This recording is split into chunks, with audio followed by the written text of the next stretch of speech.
So last night, Israel was attacked by Iranian drones. Around 200 drones and ballistic missiles were shot into Israel, most of them being intercepted by the Iron Dome systems that Israel has in place. But it does ask wider questions of whether this will actually escalate into a multi-front war for Israel.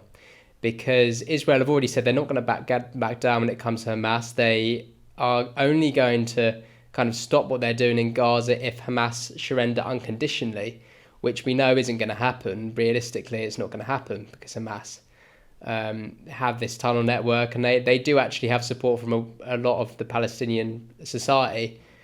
That's just a proven fact. So it's very difficult for that to work for Israel.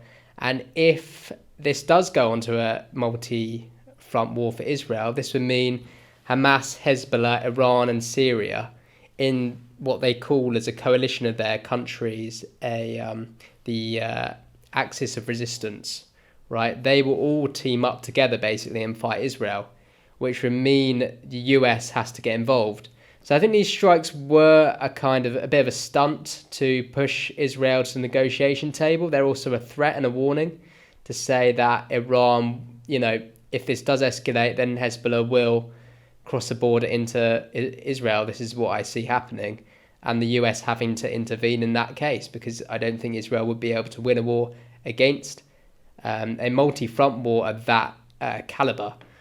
So we are seeing a lot of tensions rise, and this goes back to us, of course, in the Labour Party, what we want our country, if Labour gets elected this election, what we want our country's foreign policy to look like. And what I propose is I suppose it is kind of unconventional, really.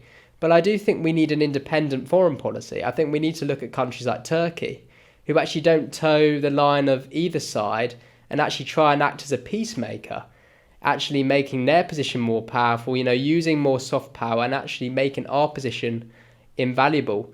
And I think that's the kind of foreign policy we should be looking at.